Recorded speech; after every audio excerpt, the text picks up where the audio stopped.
Արդեն 12 տարի է 77-ամյա Գրիշա Հունանյանն ամեն տարի հոկտեմբերի 27-ին պատրաստվում է մեծ պատասխանատվությամբ։ 34 տարի է, ինչ նա աշխատում է Կոմիտասի անվան Պանթեոնում, եւ նրա մտքով անգամ չէր կարող անցնել, որ հուշաքարերից մեկը լինելու է Կարեն Դեմիրճյանինը, ով ժամանակին իրեն պարգևատրել է լավ աշխատանքի համար։ Երբեք չէի մտածում, որտեղ նա կարող էր ապրել շատ տարիներ։ Այս տարիների ընթացքում Գրիշա Հունանյանը բազմաթիվ հուզիչ տեսարանների է ականատես եղել, որոնց մասին կարող է ժամերով պատմել։ Կարեն Դեմիրճյանի հուշաքարը խնամելը նա համարում է մեծ պատիվ։ Գրիշա Հունանյանը միայն նեղ սրտում է իր ազգանունի համար, հատկապես Կարեն Դեմիրճյանի ընտանիքի անդամների հետ հանդիպելիս, քանի որ իր ազգանունը կրում է նաև հոկտեմբերի 27-ի ահաբեկիչների պարագլուխ Նայիրի Հունանյանը։ Ռիզմա Աղասիևնան ինձ գիրք նվիրելուց միշտ ազգանունս չի շեշտում, գրում է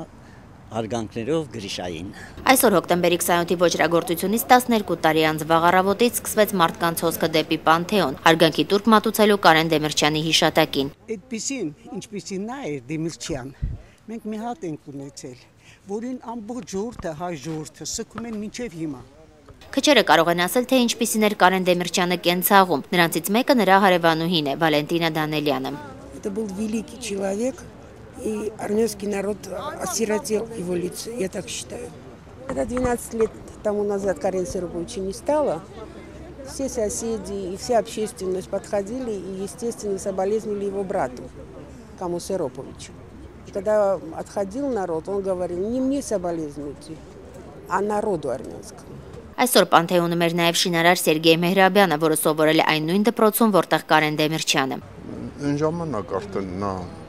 առանձնանում էր բոլորից եւ իր հմայքով ձգում էր բոլորին դեպի իրեն։ Պանթեոն այցելող հազարավոր շարքային քաղաքացիներ, որոնք երբևէ առիթ չեն ունեցել շփվել Կարեն Դեմիրճյանի հետ, չեն կարողանում համակերպվել նրա կորստի հետ։ 75 տարեկանում ես սիրում եւ հարգում եմ իրան, որտեղ իր ժամանակով շատ լավ ապրել ենք։ Վիկտորիա Աբրամյան, Սարգիս Համբարձումյան, IPF։